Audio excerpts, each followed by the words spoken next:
now attending. Eric, Where do you want to be? It takes four of us to equal you, because they put four of us on. Yeah. So you're 3 days a week doing it? I know better than that. You do 3 to 5. All right. It's probably easy to go 5 to 3 because it's December 3rd. Yeah, pretty good. Making me tired.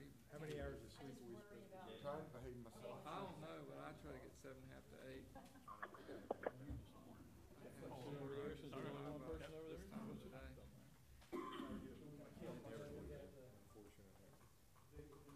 Hello.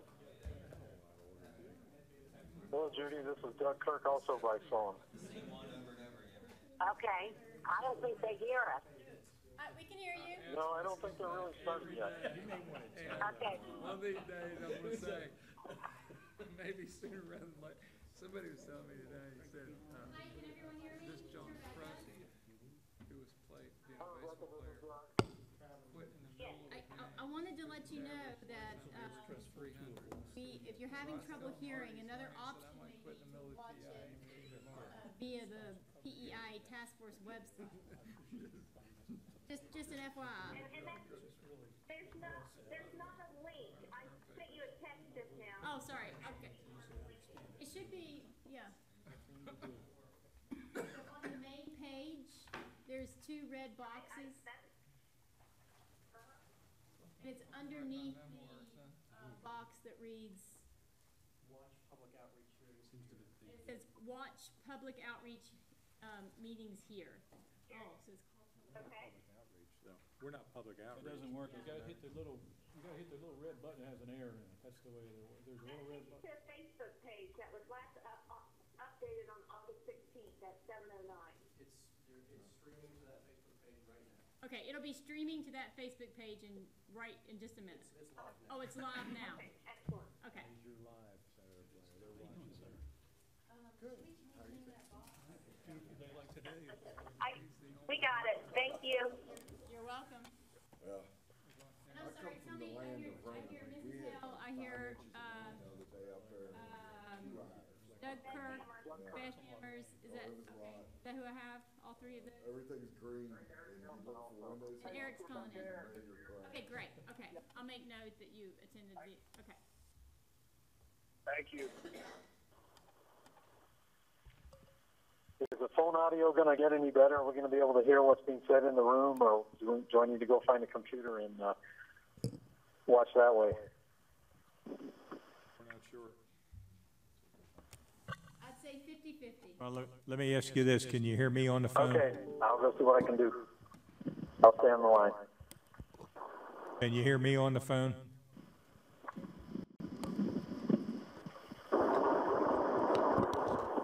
I can hear you. Yes. Yes, I can hear. They say yes. I can hear you. All right, that's the way we'll roll when we call to order. When we get moving, that's the way we'll roll. Everybody will talk into a mic. Until they talk. Anybody that's on the phone should mute it once we do the roll call, and then when they want to talk, they unmute it. Or else we'll pick up all that background noise. Also, I'm not sure if you heard that, but if you could hit mute once we do the roll call, otherwise there'll be a lot of interference in the background.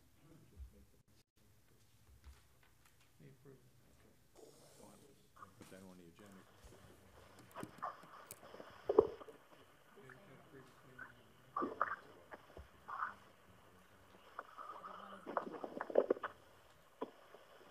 Well, I think we should have a quorum then, right? Who's missing here? We've got a quorum. You call the roll to determine quorum. Yeah, I know. I just wanted to make sure before we called them. All right. Do you want to call roll when we get started? Okay. You have to do it so you have a microphone, that's all.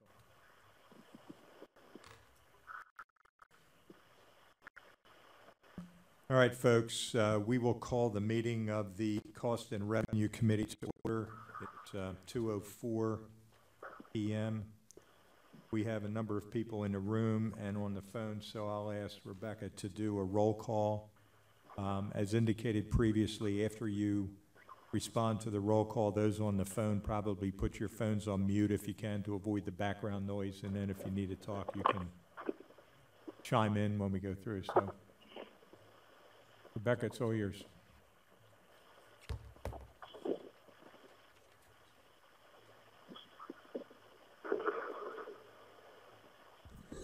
Okay, here we go.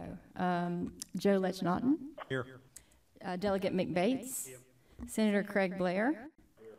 Perry Bryant. Greg Burton. Dr. Gupta. Judy Hale. Here. I'm Beth, sorry. no, Beth Did I Hammers. hear my name? Yes, I got you. Beth Hammers. Here. Douglas Kirk. Here. And Delegate Nelson.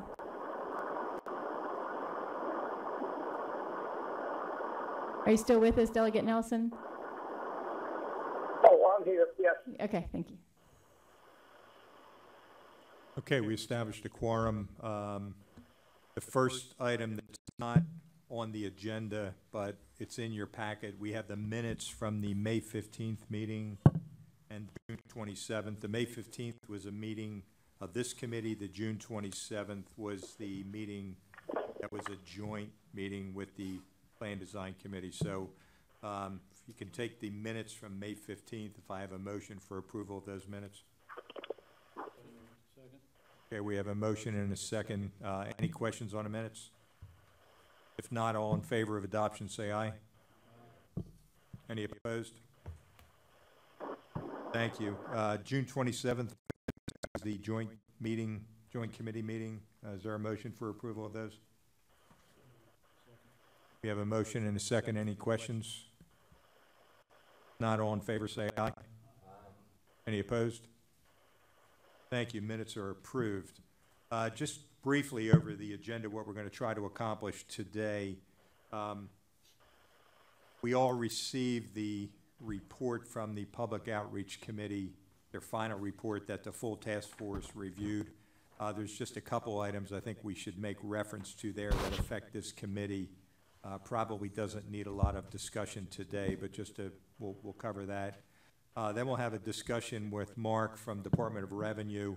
I thought it was important, as I mentioned at the task force meeting, that we have a good baseline understanding of what kind of funding is currently in the system for PEIA right now, the sources of revenue, what the expenditures are, what we look like in the past, what we may look like in the future, and then we'll have some discussion on that. And Ted Cheatham is also here to provide any commentary from PEIA's perspective. Then I sent out with the agenda 2 emails that I received from committee members. One was from Doug Kirk with some recommendations in his email, and then Perry Bryant sent us an email, and they were both sent separately under the with the agenda, and I think they're also in the packet. So as far as the report that we accepted from the task force accepted from the Public Outreach Committee, the only 2 points I wanted to just bring up that I thought were relevant to us were on page 6 of that report, just to put into perspective what we're talking about here with PEIA. If you look at the PEIA facts, just the statistics there about the number of active employees and dependents that are in there, the 60, which is 170,000, and then there's a breakout there, the 63,000 retirees and dependents, and the 233 total participants covered by PEIA.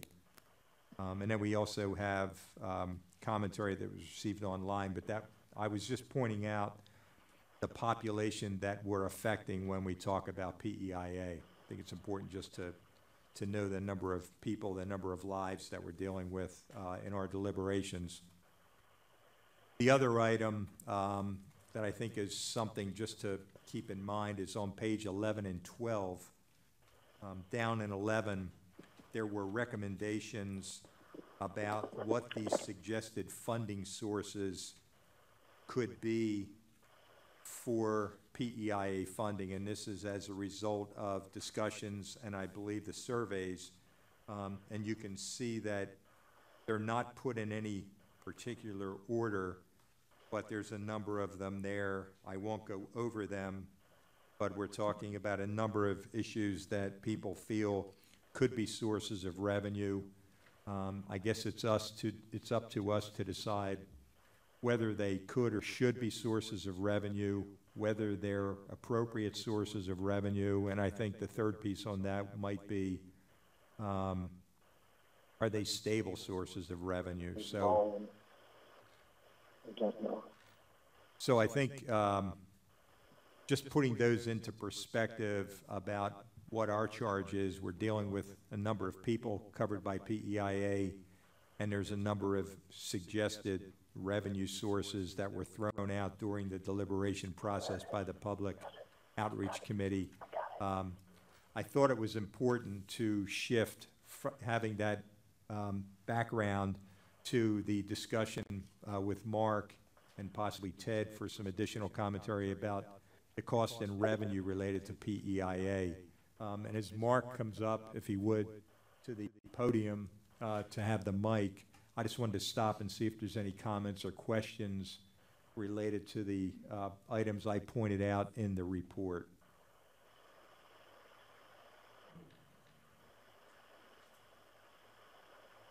All right, if not, we'll turn it over to Mark. And he will, again, there's a handout that we have. It's the first slide is PEIA Task Force meeting, and then there's funding of employee compensation by PEIA. So, Mark, thanks for being here again. I know you were here last month. This is a different topic, obviously a different subject, but we appreciate the information and your being here. Thank you. I'm Mark Muka with the West Virginia Department of Revenue, and I believe I was asked to talk mainly about the current funding system for PEIA and where we stand at the present time. And with that's a handout, and I first want to characterize PEIA as really, or health insurance, as part of overall employee compensation, and should be considered as employee compensation, not really divorced so much from it, because at the end of the day, what matters to an employee is how much they get compensated for to pay the bills that they have to pay, whether they're health care bills or other related bills. So altogether that, and under the current formula, the current formula is really based upon employment and where the employee works, because it's the funds are provided to PEIA on the basis from the various agencies and or organizations that are subject to PEIA coverage out of those particular budgets of those organizations. And as a result, the PEIA actually gets money from a variety of different sources.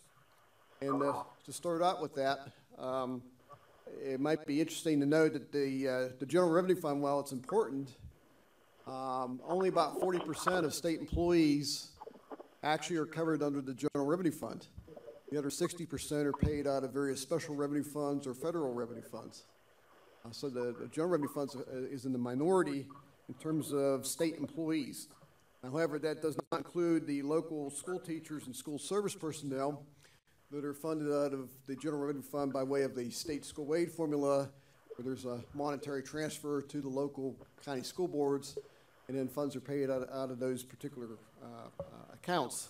And from an employee count, for every state employee covered under the General Revenue Fund, there's roughly 2 local employees. So it's a 2-to-1 ratio. So the local teachers and school personnel, basically about 2/3 of the employees. Now, not every employee is covered by PEA. Some employees opt out.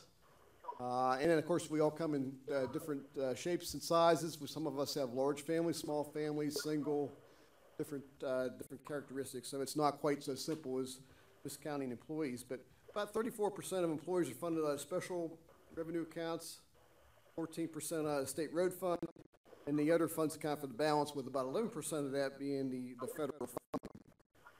Moving on to the next chart, table. I looked at the source of state funding for PEIA from fiscal year 2015 through fiscal year 2018, and basically averaging about 500 million or more in terms of employer and the state agency contributions to PEIA. Split basically a little over 62% on average is coming from the General Revenue Fund. Lottery funds a very small portion. Federal funds about 3%. Special revenue funds about 23%. The state road fund about 8%, and then even the Turnpike Authority, Parkways Authority, a fraction of a percent comes from the tolls on the number for fiscal year 19 in the budget is in excess of $500 million. It's hard to pin that down on a consistent basis relative to spending, but the General Revenue Fund allocation portion seems to be about 4.6% higher than actual spending for fiscal year 18. So a little bit of an increase there in terms, at least for the General Revenue Fund allocation on that. Now, how is that funded? Well, let's take a look at the General Revenue Fund component. Again, in fiscal year 17, a little over 62% came from general revenue. And if you look at the components of general revenue, based upon the relative share, about 145 million of that would have come from personal income tax collections, and about 98 million from sales tax collections, and about 26 million from severance tax, with a total of about $333 million. Overall, that $333 million would be about 8% of the General Revenue Fund budget. Now, the next slide looks at the what I call major sources of special revenue for PEIA, because special revenue is a big portion of the PEIA budget.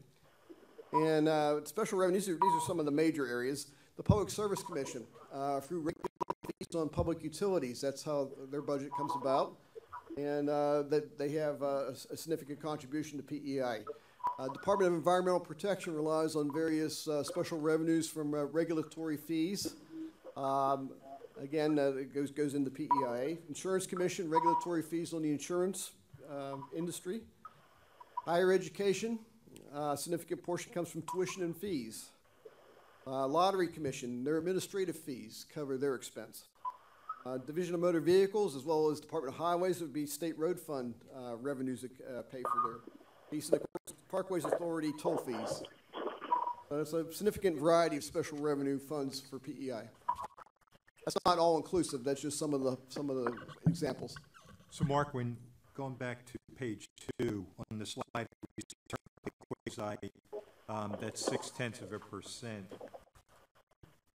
What you're doing in this slide is showing us where that 0.6% using Parkways come from, which would be toll fees. Toll fees, and that was to the tune of about close to $3 million in the PEI budget came from toll fees. Okay, thank you.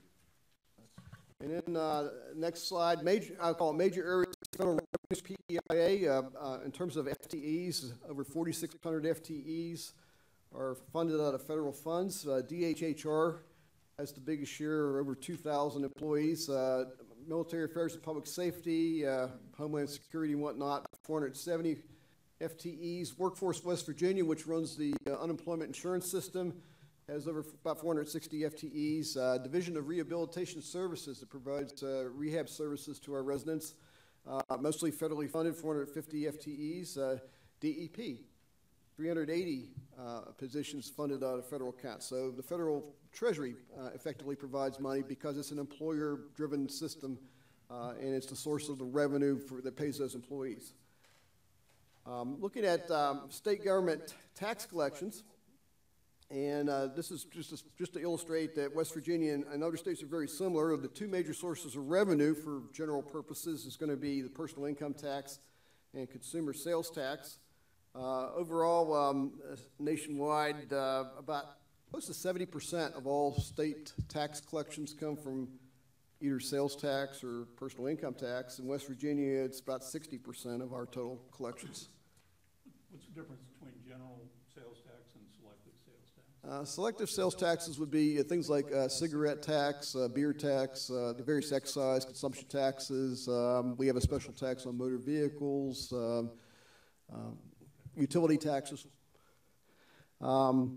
if I'm on page 5 of the top chart illustrates general revenue growth over the 17-year period between 2001 and 2018. And basically, when the economy is healthy, wages go up faster, and folks get paid, and they get compensation, including health care compensation. When the economy goes south, wages stagnate, compensation stagnates. So key is growth in revenues over time to fund employee compensation, whether it be a private business or a private or public sector like the state government. And this particular slide just shows that in a period between 2001 and 2018, our average overall revenue growth on terms of taxes for general revenue, 2.6% per year. But if you look at the personal income and the sales tax, they collectively grew by a rate of 3% per year and accounted for 87% of all revenue growth in general revenue in that 17-year period of time. So those are the two key taxes, and they're broad-based and based upon economic growth. If you have economic growth, those taxes will rise accordingly. If you do not, they will not rise, and that puts more strain on the state. CPI growth in that period of time averaged about 2.1% per year. Now, if I go and look at all states, and now the all states I only got through 2016. This comes from the U.S. Census Bureau. Again, over a 16-year period of time, average growth of 3.4%, which is a little bit less than in West Virginia, and 3.4% growth in personal income and sales tax collections per year. And those two sources of revenue accounted for about 2/3 of all revenue growth in the other states. The broad-based taxes, sales, income, and property are where most of your growth is going to come from. And those, even for all 50 states, the selective, particularly the other taxes, grew much more slowly, 2.9%. And corporate income tax, for a number of reasons, grew slowly at 2.6% nationally. In West Virginia, you would also notice that the smaller taxes tend to grow much less rapidly than the large taxes. Might mention that the cigarette tax grew at a rate of 10.6% per year, but that required two separate significant tax increases. Back in 2001, there was no tax on other tobacco products. There was a 17-cent tax on cigarettes. Now the tax rate on cigarettes is $1.20, so that's a 7-fold increase on the tax rate on cigarettes. But the consumption of cigarettes between 2001 and 2018 went down about 28%. So the growth in revenue was far less rapid than the growth in the tax rate itself, which went up 7-fold. So it's, even though that's an increasing component, it took tax increase measures by a couple different legislatures, 5 different bills over the years to get to that level of revenue. If we move on to the next page, I want to illustrate how the General Revenue Fund's been performing in West Virginia just last couple of years. The first chart at the top of page 6 illustrates that between fiscal year 2015 and fiscal year 2016, revenues fell 7.4%. So when your revenues are declining, that's difficult to, compensation at best stays stable, it doesn't rise, it stays stable. Revenues between fiscal year 17 and 16 went up 3.1%. The initial growth was mainly in severance tax, 32% increase, as well as the tobacco tax increases. But that severance tax increase came after the year before, when severance tax went down by over 40%. There was no appreciable increase in either consumer sales tax or personal income tax between fiscal year 16 and 17, and there was actually a decline between fiscal year 15 and 16. So that tells me the economy really wasn't, overall economy really wasn't growing a whole lot in that period of time, if at all. Turn over to fiscal year 18, and collections, overall collections in 18 rose by 1.9%. The actual growth rate was closer to 3.7. There was a lot of one-time revenues that were put into the 18 budget, 17 budget that were not renewed in 18, so that pushed that down a little bit.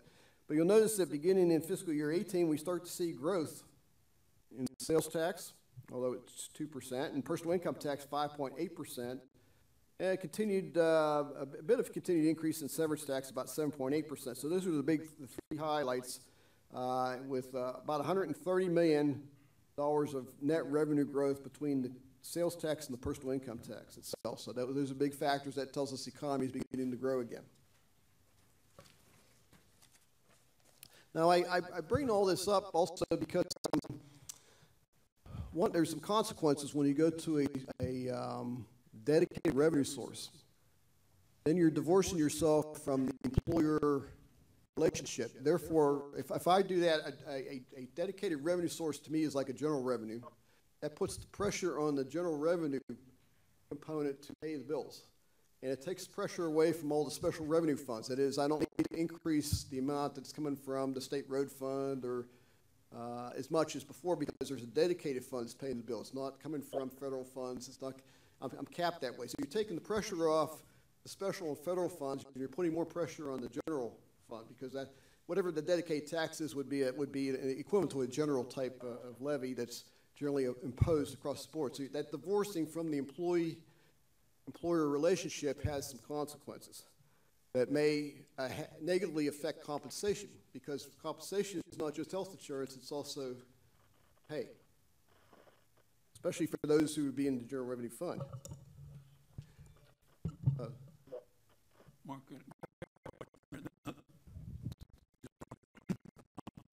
I thought the special revenue requirement contribution was based on a per person or single coverage and a family coverage, and it didn't matter. It wasn't related to the amount of money that they got, the PEIA got from general revenue.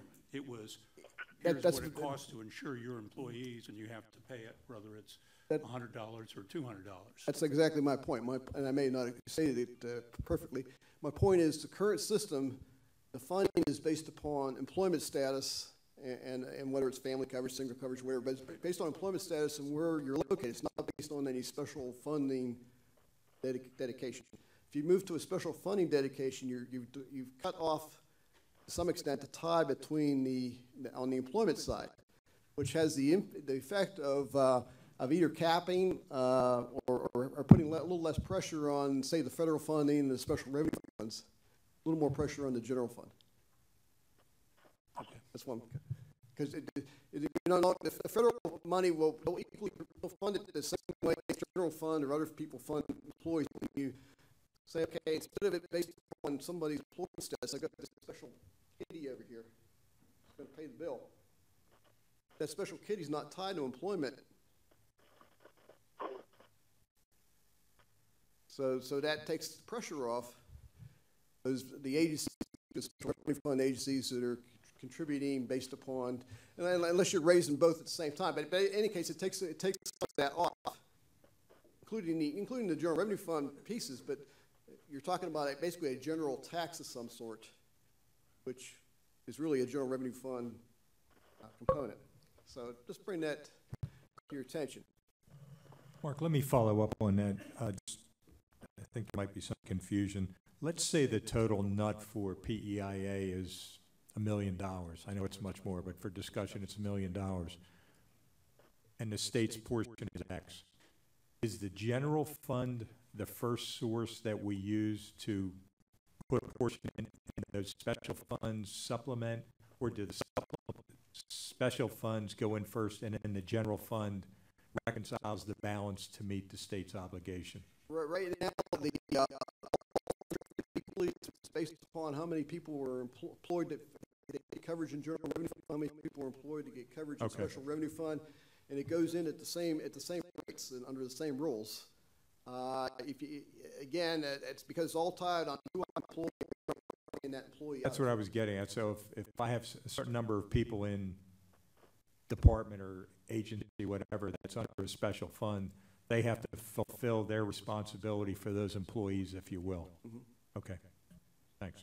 So ideally, if the general revenue fund increases over time, economic growth is great for that, but as the general revenue fund increases, that relieves the pressure on the general revenue fund side, but also you basically, whatever the funding needs might be, within reason, we're able to fund on all funding levels. But let me follow up on that. So the economy gets good in West Virginia. It takes a little pressure off the general fund. But what you were saying was The agency who has X number of employees, they still have to fund their portion Out of their budget. So that's what reduces the pressure from on the general fund, because we have more funds available in general fund, and so it's not as much coming out of there on a pro rata basis, if you will. Right, and if there's less general funds coming out for health insurance, that allows more general funds out Used for whatever else you something might need, Okay. including other compensation. That's what I was trying to get to. Thanks. Just to follow up on that as well, so just using the outreach report, pick the first tax, severance tax on natural gas. Let's say we wanted to dedicate $10 million to go to PEIA for that. If you only collected $8 million on that, where's the other $2 million going to come from? Is it going to come out of the general revenue fund that has to be made up? Well, first of all, you've dedicated, let's say $10 million. Let's say it all comes in. Right. You dedicated $10 million. Right now, the general fund allocation is only about 60%. I'm going to round 60, and everything else is 40%. So that means, let's say $100 million. And under $100 million, the general fund was responsible for $60 million, and all the other funds $40 million. Now you've added $10 million to the pot. The other funds are still responsible for the $40 million. They haven't gone up at all. Now you got the 60 in general revenue plus 10. And if the severance tax is general revenue, you put a new severance tax on, and if it has any negative consequences that actually reduces the growth rate or activity, then you've negatively affected the general revenue fund, which has an impact on people that are funded out of that fund. Okay, thanks. Because you're really taking some pressure off of the special funds, unless you find a way to make it employee-based like it is right now. But if severance was the game, and if severance dropped, then that puts more pressure on the general fund. It does, and of course, severance dropped on its own a couple of years ago. Right. It put a lot of pressure on the general revenue fund, which caused the state to have to make some decisions about the funding and so there was some shifting of costs in that process when those decisions were made. And I think that was documented in the I guess it was an editorial or something in the Gazette this morning, where Ann Blankenship did a piece on what the ranges were over a 5-year period, and they were all over the place for those 5 years. They were up and down, so there wasn't a steady flow. It was ups, downs. It wasn't a continued growth. So that's where the unknown would be. Natural coal is compared to that. Volatile, it's pretty relative to the natural gas trends there. I want to switch just a little bit over to the employee. Got a question? Oh, good question. Just if I can, one final one on this topic, and then we'll move on. But the volatility is because the tax itself is based upon price. Is that correct? That's part of the volatility, yes. Yeah. So so the volatility is production volatility? There'll be production volatility too. Now, most of recently, since 2011, all the volatility has been on the upside on the production, which is one reason why it's not so much. But volatility on both sides, but certainly price is much more volatile than the production side. Now, the reason why price is down a whole lot is because production is mushroomed not only in West Virginia but also in Pennsylvania and Ohio. And it's put a lot of pressure on the regional market. And we're not the only player in town. Pennsylvania and Ohio are ultimately going to be bigger players probably in West Virginia on natural gas. Okay. Thank you. Thank you. I want to turn a little bit to the employee premium contribution. Under current policy, employees stay in the game.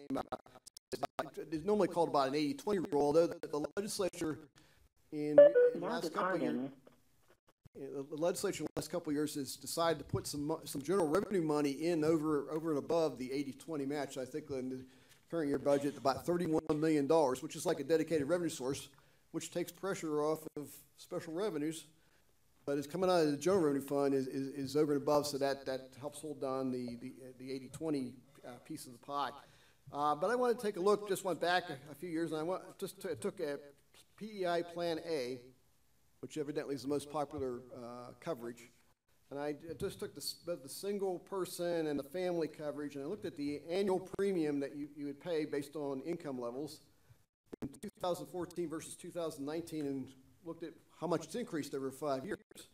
And actually, maybe it was partly because of the economy, but the increase in the premiums were relatively small, especially for the single policyholder. It ranged between $12 and $24, depending upon income level, which works out to a small fraction of 1% on an annualized basis.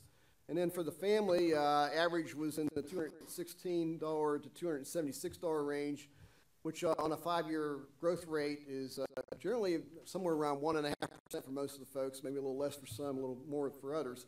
So there was a little bit of premium increase in the 80-20, but it wasn't that drastic. It tells me it's partly because the state did have some difficulty with general revenues were declining instead of rising, so had trouble coming up with its 80% piece. When the economy grows, no problem. When the economy goes down, more problem. And of course, that problem is not just PEI, it's compensation across the board. And finally, Ted can shed more light on this. Every time I ask Ted about this, I get a surprising answer. It never seems to go away. But it's amazing to me that not all state employees take advantage of a tax preference for health care costs, particularly health insurance costs, by opting in. And generally, I think new employees are automatically opted in unless you opt out. But opting into the Section 125 conversion plan, this illustrates that somebody making $50,000 a year, which is maybe a little higher, relatively close to the average salary for public employees when you put everybody together, and the savings from having your premium taken out pre-tax versus post-tax, and for this in a married situation, it's over $1,000. It's not insignificant, but there's still an amazing number of state employees, maybe even local employees, that fail to opt into this. And on top of this just illustrates the insurance premium. The state also offers some other, they call them flex benefits, and one of those is a flexible spending account. And when I was 25 years old and I never knew what a doctor's office looked like, I never needed to worry about a flexible spending account, but I'm a little older nowadays, and that flexible spending account, if I'm going to pay out-of-pocket cost, it makes quite a bit of difference if the federal government and actually the state of West Virginia contribute a little bit towards my out-of-pocket costs in terms of tax savings. So that's just something that maybe is not explored enough, but the statistics on that, at least it was, I don't know how many folks opt not to participate in a plan that actually produces more money for them at the bottom line. So, any questions? This is transition over to Ted right now. Of employees opt in or opt out, whichever. Do you have a number of how many do this or don't do it? I'm going to leave that to Ted. He's got to get most recent data on that, but all I know is my eyes kind of pop out every time I hear it. So. Hey, do you want to answer that? If you would. Just one question. Yeah, that's what I'm going to do. Put him in the mic. Sit up there with. Sit up here? Yeah, just anywhere where there's a mic. You're not going to look good no matter where you sit. Mr. Chair, if I could, just one. Okay.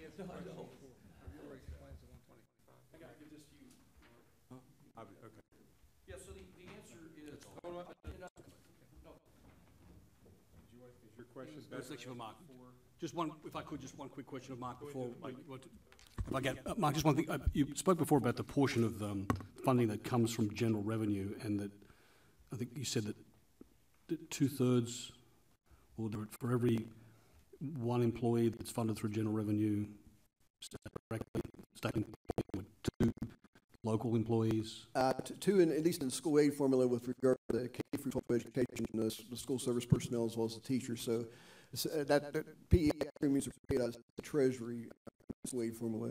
In the school aid formula. And the biggest source of revenue, the biggest source of expenditure of general revenue is... Now departing. Eric Nelson. Didn't like my question. He can't hear. So, correct me if I'm wrong, but isn't the biggest source of expenditure out of general revenue K through 12 education? Yes, it's So in the neighborhood of 50%. It won't actually be 50, but somewhere in the neighborhood of 50. 2 and a bit Yeah. versus 4 billion overall. Okay, thank you. Thank you, Mr. Chairman. Could I ask Mark one other question? Sure. So, Mark, if you look at slide 4, that's the bottom of page 2, you see some really ups and downs in terms of state funding for PEIA, you know, from 500 million down to almost 475, then back up to 535, and then 490. Why the fluctuation? And the other part of that is we've been told that the budget for PEIA is $920 million. And so this is about a little more than half of it. Does the rest of that come from employee premiums and cost sharing, or where's the other rest of that money coming Well, there's the retiree component. Ted will give you the details on that, but the reason why that goes up and down, this is actual spending as opposed to revenue. Revenue, you project numbers to go a certain direction, but actual spending, there's some good years and bad years. Some years people have a higher spend, and other years a lower spend. It might have, to do with the flu season or whatever, but it does fluctuate up and down a bit. Probably there's I won't say a handful, but a small percentage of beneficiaries represent a large portion of the cost, and depends on what happens in that group of beneficiaries that are where most of the cost is. Before we get to anybody else have any questions on the pieces that Mark presented regarding the fiscal part of it? Ted, why don't you pick up on the issue about the employees and anything else you want to add? Sure. I'm going to give you a handout to go farther on the revenue cycle to Perry's question. On the flexible benefits that we talked about, most people, as Mark said, are opted in for the medical when they sign up. They have to aggressively say, no, I don't want it on the medical. On the flex spending accounts themselves, the enrollment is very, very small. It's like less than 5,000, I believe, that are taking advantage of that. We did a push about 10 years ago. I just met with our vendor yesterday, oddly enough, and asked them to put together a campaign to announce this again, because the state benefits from this because of poor tax, they save money on FICA and other things, and the employee benefits. Some of the reasons they're not in there, and we'll talk about that, is if you're below a certain compensation, I did a study on this, I think it's an earned income tax credit, you're actually better off than getting the tax deduction. You're better off with the earned income tax credit if you're below a certain income. And because of our state pay is so low, a majority of people are there and they're not able to take full advantage of the 125. The second thing is it's a cash flow issue. I've talked to people on child care reimbursement accounts, for example, and they can truly benefit from it, but they can't afford to put the money into that and also pay for child care at the same time, because it's not like an FSA that the money's available up front. You've got to put it in to earn it. So there's that issue. And the third one that I hear on the Section 125 for health care, you love this one. I've heard it more than once. The way the state retirement system works is when you retire, it's the highest of your last 3 years of salary is what your retirement is based on. And if I stop my pre-tax deduction, my salary is higher. So for the last 3 years of state employment, I'm jacking my salary up by that pre-tax amount so that I can get a higher retirement for the rest of my life. It's just a fluke of the system, but that's the way it works. Don't you start with gross income, gross salary, and then the 125 becomes net taxable income? I don't buy it. Yeah. No, it's before tax, yes, but But what I'm saying, for your salary for the last 3 years, whatever, if I'm making $50,000. I've just heard the anecdote. No, I'm just trying to understand, because if I'm making $50,000 and if I use flex, I'm going to pay tax on, if I put $2,500 in flex, which I think is the limit, or $2,000, I'm going to pay tax on $47,500, less all the other stuff. But my gross is still $50,000. Yeah, and I'm not sure if the way the maybe the state works different. Well, the state actually pulls out 4.5%, 5.5% of your salary that you're being paid to go towards retirement. I'm not sure that it's on gross. Yeah, I don't know. I don't know. That's the CPRB. Yeah, I don't know. It's anecdotal. I'm not how saying they it's look true. at that. Yeah, that it's possible. You've reduced your your income and somehow all their computers or whatever pick it up that you've made less money? Right. Okay. That's what people are telling me. I don't know if it's true. Well, that's the simple fund. We'll find out. Okay. So back to continue, he gave you a great overview of where all the money that goes to general revenue, special revenue comes from. I'm going to tell you how I look at the money at PEIA. Okay. If you look at the very top screen, you asked me about revenue sources. The very top, we get a letter from the governor every year, you know, that's due on October 15th with our budget guidance. Well, after the PEIA fix, the governor issued us another letter on February 7th, I believe, of what our budget was to be, and this number at the top is it. It's the $583 million was the budget we were given, and that's how it is split out between general revenue and special revenue. Now, you see under this mix, it's 67-33, which is slightly different than what Mark said, but the reason is, don't forget, as Mark said, we're getting additional monies that are pure general revenue money to avoid the 80-20, and they're included in this number. So if you're looking at truly the 80-20 split, it's closer to 65-35. But this is how it works out mathematically the way it is today. And then the way that top dollar is broken out in PEIA, these are all the major sources of revenue that we have. So you can see on the active side, by the way, there are no non-state entities here. We're just talking state. Non-state entities, again, they pay for themselves. They're a separate pool on the active side. So you can see the employer premiums, it's the 80-20, and you can see the employee health premiums that we bill to the individual employees based on their coverage tier, salary range, and all that. We do provide a $10,000 basic life benefit to all employees at the state. Some people opt out of that, by the way. Why, I don't know, but it is offered for free. That's that life insurance premium we collect for that from employers to pay that piece. You see the $10 million transfer from general revenue. That is the 5-year cash flow that was offered up to PEIA about 3 years ago to shore up PEIA. It goes away in a couple of years, but that's a strict general revenue transfer, not affecting the 80-20. And then the next $21 million is also the fixed dollars that we got from the governor this year. That's also directly out of general revenue dollars, not matched to premium. Every year we take in investment income, COBRA premiums, and then we charge $50 per person once in July for administrative fees. It's just a flat billed amount. That's what the administrative fees are. And that's how you get a total revenue on the active side at 556. On the retirees, slightly different.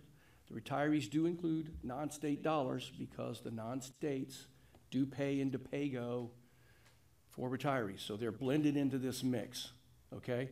So the subsidized retirees. That 124 is active employer premium. And I made a note there that, don't forget, 20% of that 126 million is coming from active employees' premium dollars. And the other 80 is coming from state employer premium dollars. Yep. And then as you can see the state, also, non-states are also contributing to this PAYGO for retirees. Retirees are in there at about 87 million. Non-participating retirees, these are non-state agencies who have left PEIA. They don't pay PAYGO the way we do normally. They pay flat rate by retiree. That's what a non-par premium is. We collect money for life insurance for the retirees that have kept their life insurance. And again, investment income. There's, again, the old workers' comp fund. It's $30 million is to fund OPEB. That's a straight pass-through to the trust, that $30 million. And then, again, they did that 5-year plan. They put $10 million in the active and $5 million in the retirees from general revenue for 5 years. And that's that $5 million transfer. Add that together, Perry, there's your answer to it's about $918 million this year. whole pot. Right. And that's how I look at the revenue piece. Okay.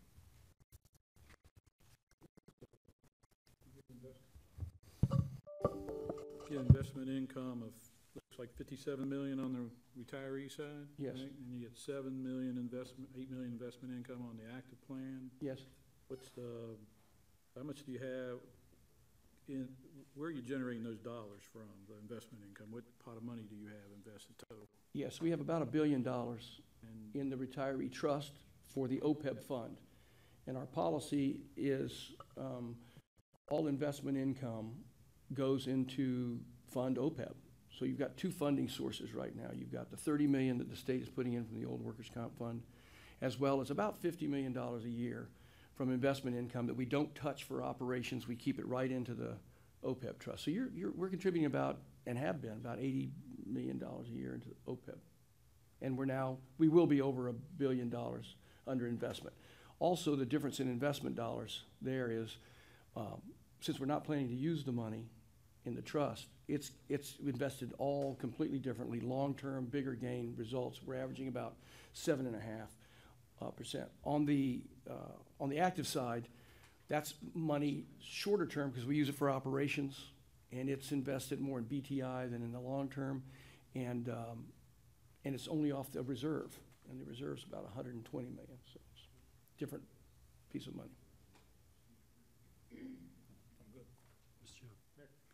Thank you.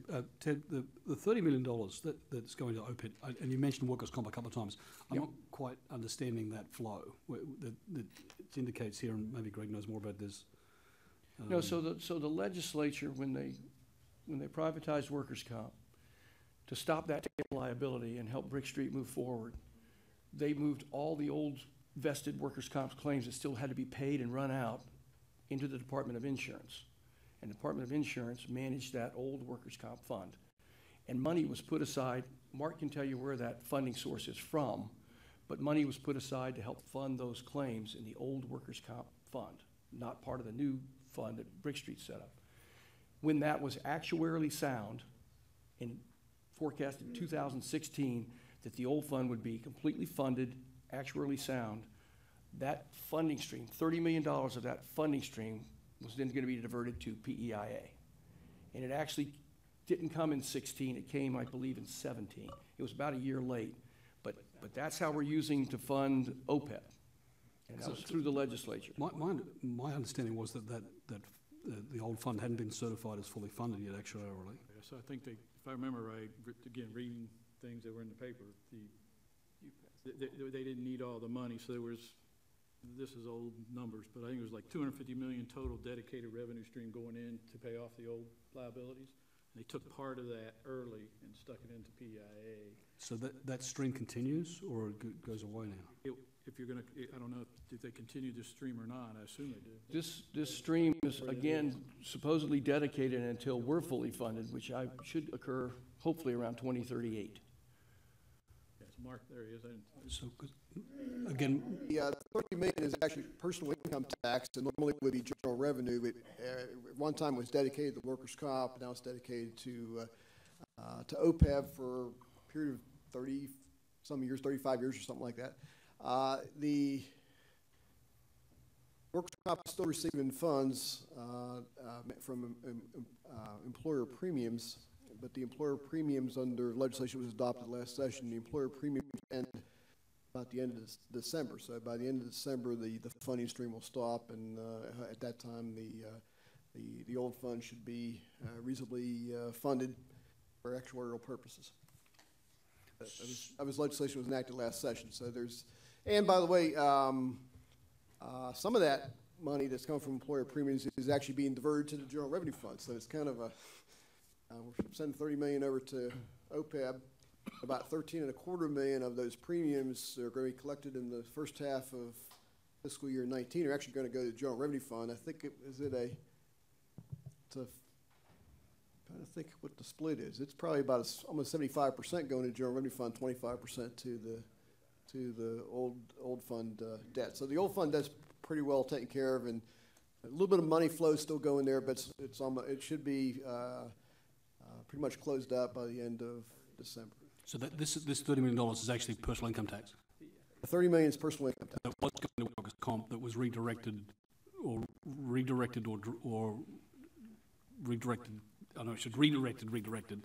back to PEA from workers' comp old fund? Well, the source has always been personal income tax, and at one time, workers' comp was getting $9.4 million per year. So The good part is during our downturn, we were able to take 65.4 and put it back in the general revenue fund where it started from.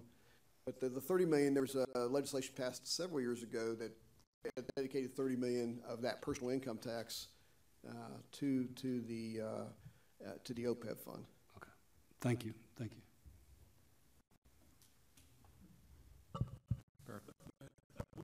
Ted, what doesn't show up here is the employees and retirees' contributions through cost sharing. Do you have an estimation of what, because they're not expenses to PEIA, do you have an idea of what total cost sharing is for active employees and cost sharing for retirees?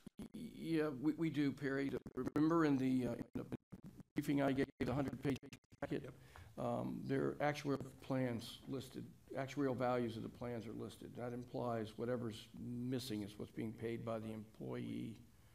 And they're you know, they vary. I think they're 80 to 70% actuarial value, which means the employers are paying 20% of the cost. Yeah. Outside of, but we don't know what that figure is. No, I don't off the top of my head. No, I do not. I mean, I can get. We've got it. I can get it for you. We get reports constantly to show what co-pays and deductibles are. Yeah. Give the mic to Senator Blair. When you were talking about that in employees' costs, some of the counties on education or they actually supplement too through excess levies on that. Whereas that doesn't show up anywhere here. That's coming in on the employee contribution. That dovetails on where he's coming from. Yes, that's correct. Yeah. Just wanted to clarify that. Also understand, you know, that some of the Board of Education also provide other services that we don't provide, such as dental or vision, as well to the teachers. Go ahead, sir. Can you elaborate on that? Yeah, so we offer voluntary benefits of life, dental, vision, short-term, long-term disability, group legal, you know, standard benefit suites on a voluntary basis. Not all the employers or non-states participate with us with that product because some of the school districts, some of the non-states, they provide their own dental coverage for their teachers, or they provide their own vision coverage, supplemental coverage. They provide it so they don't participate with us. We have about 24,000 people, for example, on dental coverage. And how, Ted, how is for those supplemental coverages, if you call dental a supplemental or an additional coverage, how is the funding made up for that? It is all voluntary benefits. The state has... You just administer it? Correct. State has no financial interest in it at all. Matter of fact, the way we fund it to pay our vendor is through the flexible spending account forfeitures every year. Okay. You know, if you don't use it, you lose it. Those forfeitures are used for mailings and to support that plan. And the vendor also gets commission on the products that are sold in it. So we have no state interest in it. So if I buy life insurance, I buy dental, that's 100% on me. Yes, sir. Just to administer it. Yes, sir. Okay. Who else? If I can, yeah, just to follow up on Perry's question there about the cost share. So it's about 20%. You're saying you feel like, so there's the 80-20 premium. So there's 20% of the premium load has been borne by the employee, and then about an additional 20% of the cost of the medical care needed is borne by the employee as well. Is that a reasonable statement? Yes. On the average, we have an 80-20 plan, right? So 20% of the cost is going to be borne by the employee, plus their deductibles, right, and their co-pays. But of course, we have an out-of-pocket maximum, which lets us, when people hit the out-of-pocket maximum, we're paying 100% at that point. So looking in aggregate, it's probably something less than 80% is what they're paying, but it's probably close. Okay. Yeah. So, no, go ahead. But that should give you a rough idea of what they're paying. So it varies by income, but it ranges from 79% actuarial value, meaning the insurance company's paying 79% of it, and the employee's paying 31% of it, 21%, and it goes to 84% for the lowest paid employees, where the state is paying 84% of the claims. This doesn't include the premium. This is just claims. So that's claims dollars, not premium dollars. Not premium dollars, just claims. Okay. So premium dollars is 20%. Correct. So if you took that number at 20%, that would be the actual cost borne. And don't forget, we're still talking aggregate numbers. Okay. People on the lower income are indeed not paying 20% of their premium, right? Okay. So we're talking aggregate. Thank you, thank you. Okay, we had Mark, we had Ted, we had questions. What else is up for discussion on this with them before they leave? Hold on, I'm just making sure before we sign you off. Okay, thank you, Mark. I don't see him. There you are, thank you. It's hard to do this and see you. Okay, so that's the information we have. I just thought the baseline was helpful because when we get into other deliberations, having that information, I think will come into play as we move forward. All right, the next item is the discussion of proposed cost-saving reductions. As I indicated, Perry and Doug sent separate emails to us with some ideas that they had. So, Doug, if you're on the phone still, if you want to discuss, I mean, I think we've read what's in here. If you want to make any commentary from your email from July 26, now's your chance.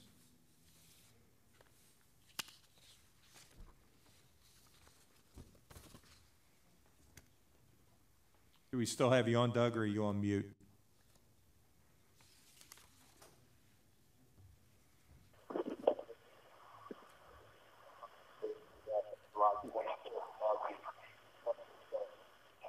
Hello, can you hear me now? We can. This is Doug, can you hear me? Yes, go ahead.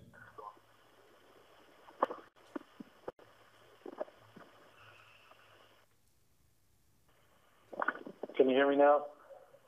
Yes.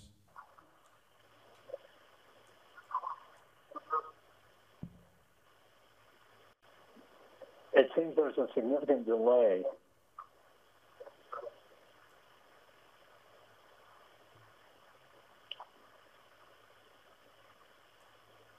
Rebecca, can you talk into that speaker right on that phone and see if, not the phone, but just see if he can hear you talking?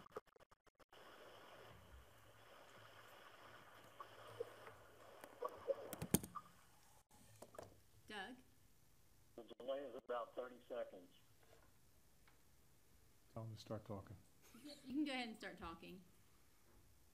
Can you hear me? Is this better? Yeah, yes, you can get, you're. Okay, so what I wrote, you have in your hand, and I just want to know if you have any questions on these ideas. You know, last time we kind of mentioned these.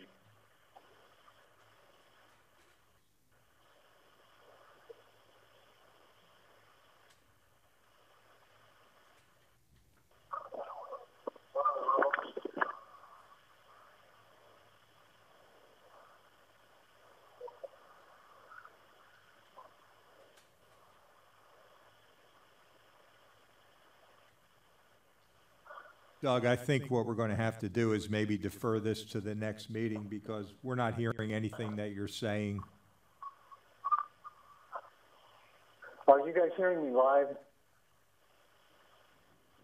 We're not, you're not coming through. Maybe you get it. Okay. I was trying to watch the video and listen through the phone at the same time, and there's evidently some kind of delay on the phone. If he's listening to the live stream, there is going to be a little bit of lag. All right, why don't you forget the live stream and just talk into the phone because that's the only way we're going to hear you, I think. Or can you tell Okay, if we're live on the phone, then I'll just go with that, and I'll walk away from the live stream. So let me go ahead and talk here just briefly. You have what I wrote in front of you. So what I want to know is, do you have questions? Do you have comments? Are there things on here that you like, things that you don't like? Felt like we didn't get a lot of feedback last time.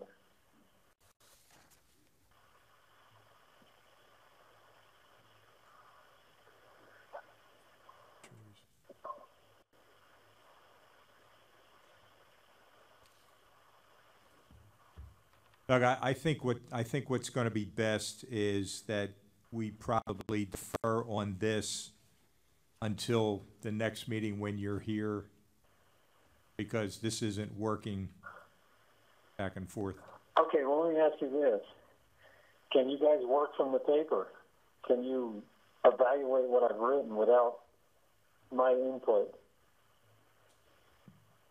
Yeah, I mean, we can have a discussion if anybody has any comments or questions or thoughts on it. Let me throw that out to the committee members if there's anything in here as far as the transfer of risk or the tiered premium recommendation that it be abolished, or you want to, Terry? Yeah, no, thank you, Mr. McNaught. Let me just say that I think having the tiers is a great benefit to the lowest paid income employees and provides them a great deal of protection. Even if you gave them, and I think Mark Mucio's presentation was very helpful, even if you gave them the same amount of money as the differential of what they were paying, you'd be substituting pre-tax dollars for tax that now is taxable. So you wouldn't make people even, providing them the protection of having those tiers really protects low-income individuals the best we can. I think it's important to maintain those. Now, if we wanted to consider merging some of the tiers, I think that might make sense. If you look at Mark's handout, he had the tiers lined out for you at the end of his presentation, and you can see that the difference. You start with 22 to 32,000. That's the $10,000 difference, and then you go to 32 to 38, which is 6,000, and the next tier is 6,000, and then it begins to widen out again, 13, 13, 25, and 25. The impact of having such a small, short tier is that salary increases will more frequently trip those people up into an upper tier, which we heard a lot about at the public hearings, that we get a salary increase, but our premiums go up for PEIA. So if you widen those tiers and didn't make them so narrow, people wouldn't reach that threshold to go in.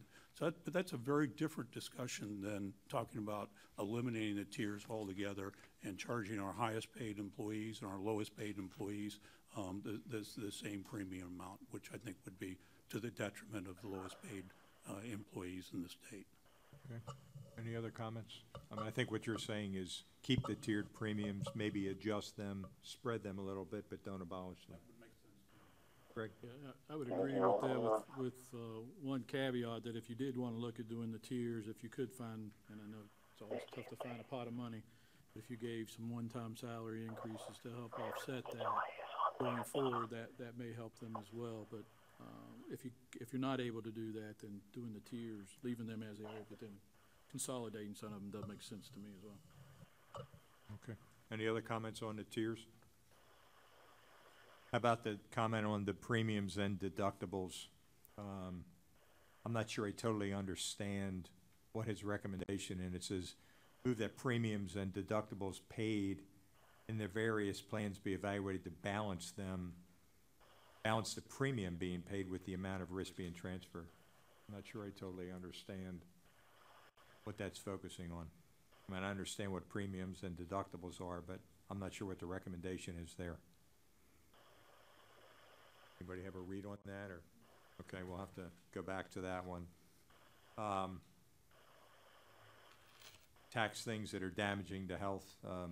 Okay, that's out there. We'll have to see what we know what those items are. There's a whole list of them.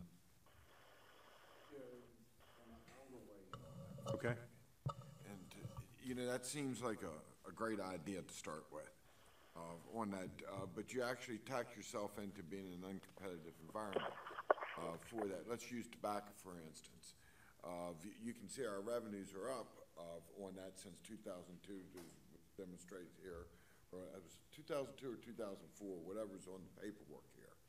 But actually, the product consumption is down, significantly down, and then what we do, and I'm giving it from the legislature's perspective, especially on border counties, that the people that sell these products, and you have cross-border sales and everything, there becomes a lot of pressure, legislative pressure comes in on to do these things or to not do these things, and we have to be cognizant of whatever we recommend from this subcommittee, and as the committee as a whole, task force as a whole, the legislature is going to have a reasonable opportunity to be able to do this. I question on tobacco, whether if there's any more leeway out into the future on being able to do that. It's just a statistical thing. Meaning raising the tax? Yeah, raising the taxes and expect greater income on it. I think there comes a point where they'll actually, you push those sales across the border to where we don't have the statistics out there where the smokers are either. I would have a tendency of believing that the further south you are in the state, the more likely the higher the concentration of smokers are.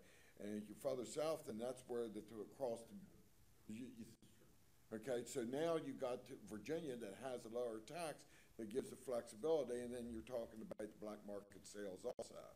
I actually had somebody up in my area was telling me about how they traveled to West Virginia, and actually they thought they were coming to West Virginia. They were going to Virginia to buy a carload of cigarettes to take back to Maryland because the price was so high. So all these things come into play on that, and you got to be careful that, I'm just saying, we have to be careful when we're going down that path. And I was looking at this list here, and there's been a couple times that I've said, look, the beer tax has been steady for decades, a long time. And I looked at it and said, well, wait a minute. If on beer and alcohol, if we got problems with people dying on the roads, well, why don't you put another penny or two on that, whatever it may be, and use that money to help fund more state police? Well, you would have thought that you know where I'm going. I don't need to go any further with that. And so it's something to be very much so concerned about. Sugar, it's failed in Philadelphia. It's failed in other places when you go down that path. So I'm just putting that out to the committee that I've got to deal with it. And when it comes time to being able to move something through like that in the legislature, you're talking about a very, very uphill battle. I will comment that when we get to Perry, he has a commentary about a presentation by Dr. Gupta on tobacco and the sugary drinks, and Dr. Gupta is willing to make that presentation. The question is, do we want to move forward with that presentation at the September meeting, knowing that there's issues around that issue, around doing increased taxes, or do we want to hear the presentation or just make a decision that it's somewhere we don't go? I would encourage that we heard the presentation, because I'm going off of anecdotal to a great, I got some statistical that goes along with it, but a lot of it's anecdotal with what I'm talking about here, what I've witnessed in my 16 years of being in the legislature, both in the minority and the majority with that. And so I would not turn away to anybody's ideas on this, and we hear them out, but then we also have to understand that it may not be plausible to be able to expect to get it through the legislature, but we need to be able to hear that. Yeah.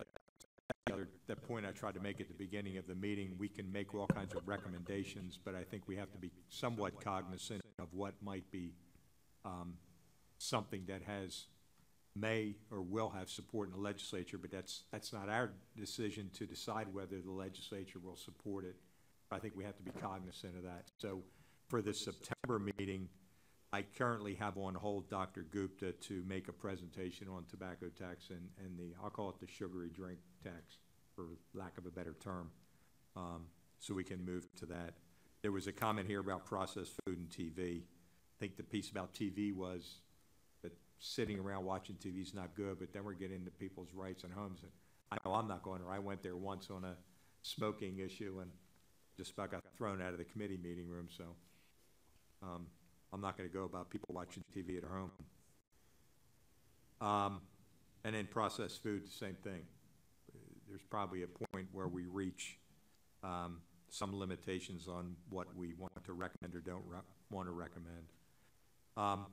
The other comment that Doug had made was a recommendation to the legislature. It's probably not stop using, it's stop allowing taxpayers' money through SNAP to buy unhealthy foods. And I don't know, I'm not an expert on that. We may need to get somebody from DHHR, whether the state can control that or whether that's a federal restriction. It's a combination, we need to, I can get Jeremiah Samples connected up and have him come over. He was in my office this morning. Okay. We've been working on things, and I'm happy to reach out to Jeremiah and get him to come to the next meeting and give his perspective. And I will add that I find that he is an incredible resource. He is. With the DHHR. He is.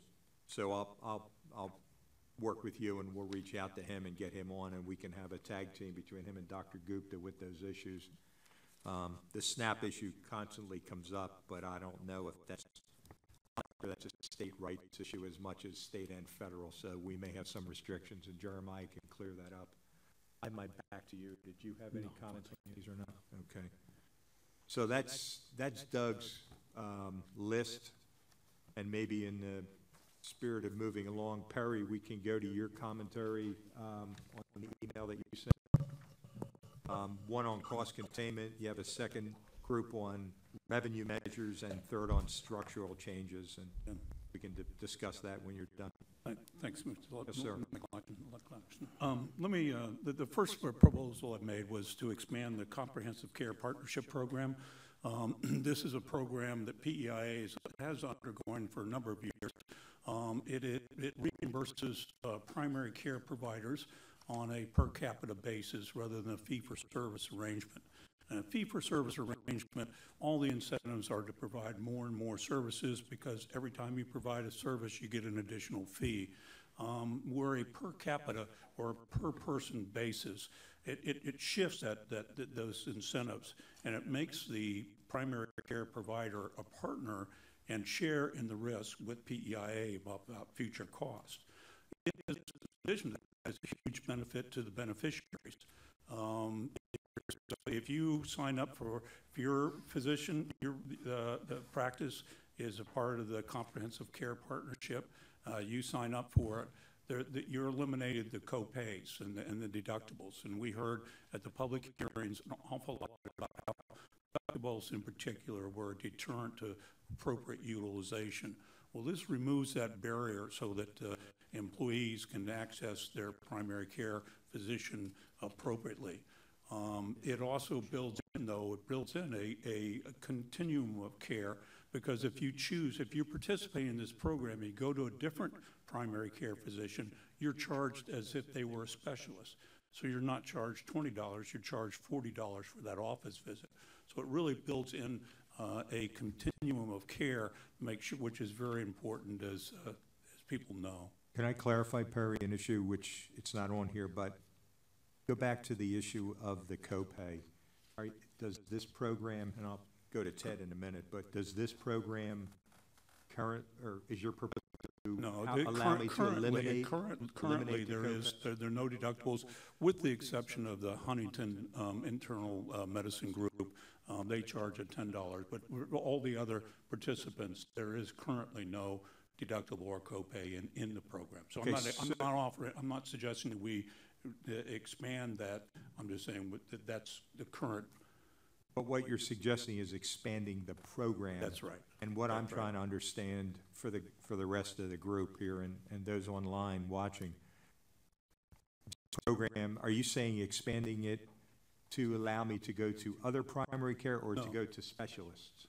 No, I'm suggesting we keep the same parameters that are in existence right now, which is if you sign up and your primary care physician is in the partnership, you don't have a copay and deductible with the exception of one practice. Right. And that would be expanded to other participating providers who accept this per capita basis rather than a service arrangement. Okay, but and those that could accept the per capita program would be specialists also, not just primary? No, I think it's primary only. Well, there are some primary care physicians who offer specialty services, and I'm not sure whether what copay applies in that situation. Marshall has specialists.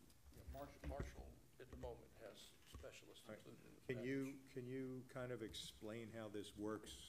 I mean, Harry explained what his proposal is, but I'm not sure that he understands what the program does or how it works. It's just a way to do structured, comprehensive primary care. And we have several models under it. We have about 20,000 people under one of these programs today. WVU and Davis just came on 7/1. We've got 3 new prospects, I call them, that are interested, that we're running rates for, to go out and talk to them, to put them under this environment. So the ability to expand is not that you're not willing to expand, that it's getting more providers to participate. That's correct. Accept the risk-based payment methodology. That's Is correct. that correct? That's correct, and we have been pushing on this for years, yeah. And let me say, if I can, one of the other parts of this I think is really important is that there's a care coordination component to this. So one of the real failures of the United States healthcare system is we don't coordinate the care of individuals. And the requirement to participate in this is you have to, for example, call up patients and say your pap smears due, your mammograms due, your A1C level is due. Come in and get that scheduled so that we can coordinate your care. And if physician practices don't have the capabilities of offering this care coordination, PEIA will actually pay them $2 per member per month for 2 years to be able to get that component up and running. And that is another cost-saving measure. And then finally, if I could, there's important quality improvements in the program. I think there are 3 that are directly related to diabetes. Did you get your A1C checked within the last 6 months?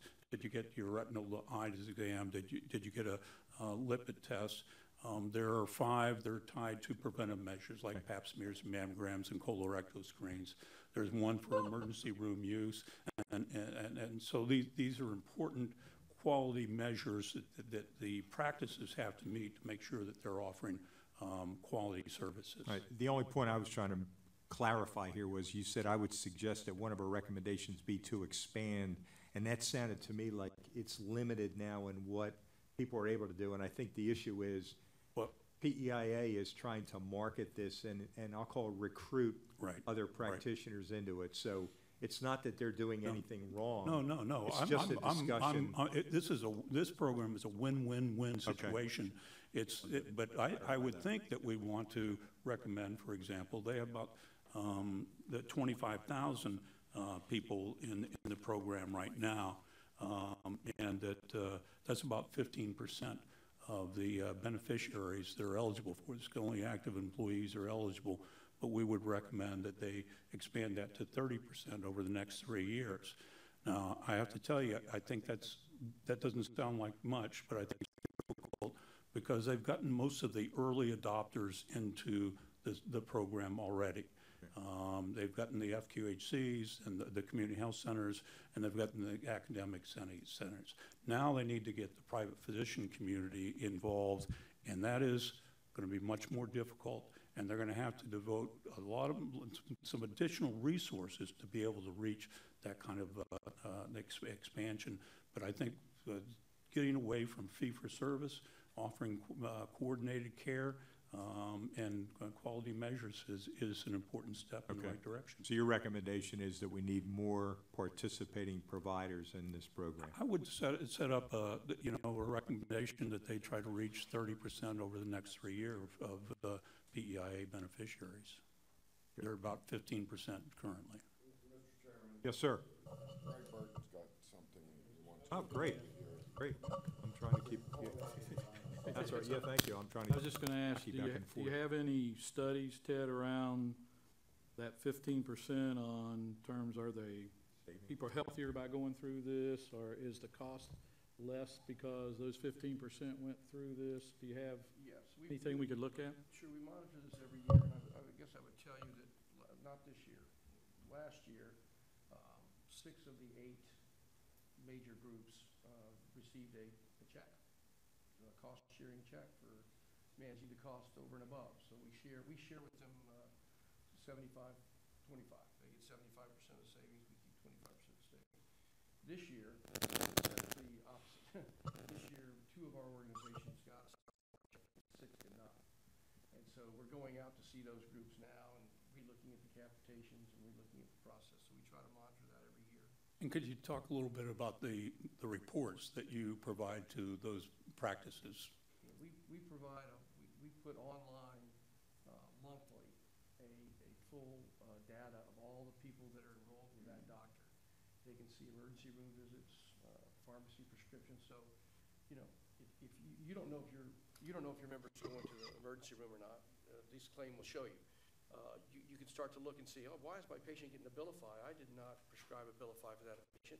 Well, some specialist did, but you can see now that they've got those drugs. So we're providing that data out and some risk data to say, here's some things to look for we think may be happening in the future.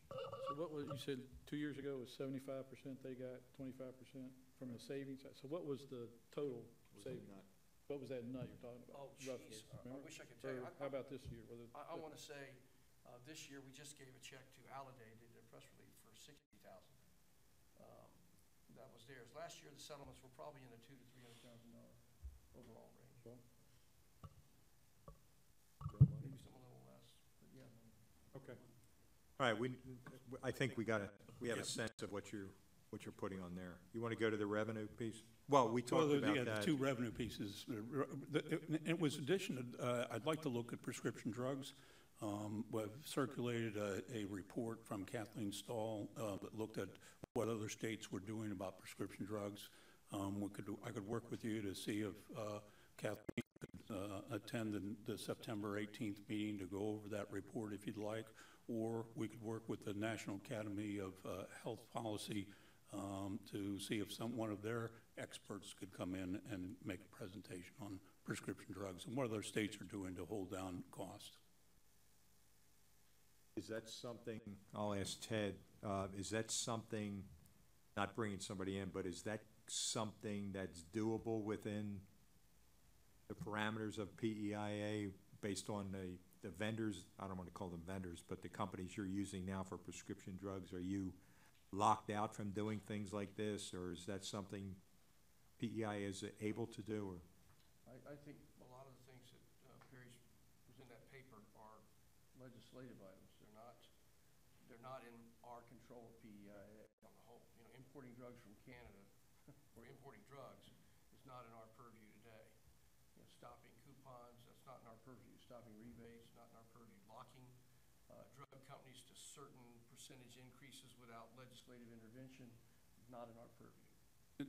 The prescription drugs are a major driver of cost. Oh, there's no doubt. Yeah. But again, we have to, I think where I'm seeing you're at with this is we'd have to hear somebody present this, which it was in that other report, wasn't it? Mm-hmm. Or, yeah, so we could either look at the report or have a presentation, but the issue would be anything that we would think made sense would have to be a recommendation to the legislature. That's correct. Okay. Okay. All right. Is there an appetite to have that discussion or at the next meeting, or you just want to review the report that Perry sent out and then have some discussion at the next meeting? Any thoughts one way or the other?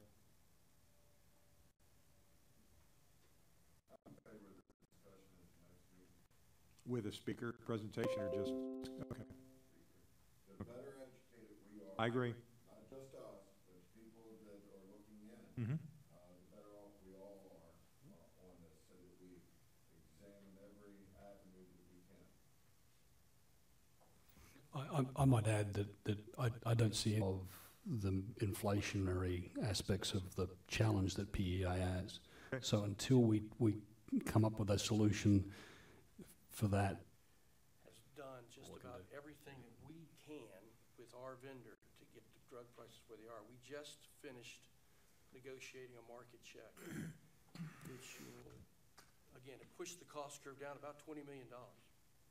So July 1st of this year, we actually had a negative drug trend because we renegotiated rebates and we renegotiated our discounts at pharmacies to the tune of about $20 million over the current market basket mess. But understand, drug prices still, they're going to catch us. I mean, we're spending a couple $100 million on drugs. They're going to catch us over time. But we just finished doing that. I mean, that's going straight to PEI, about $20 million in renegotiation July 1st. So we're trying. Okay. We definitely are trying. So the bottom line on this is you're doing what you can within the limitations of what you're allowed to do without changes legislatively. There's some recommendations here that we should hear about and then decide if we're going to make recommendations for legislative change. Perry, the only thing I would say that if we're going to have a presentation, I think it needs to be a live body rather than electronically because you can see the mechanical problems we're having on that. So let's talk and we'll figure out who we can get. All right, I didn't mean to jump that. When I went to the second on the revenue measures, we talked about tobacco and sugary.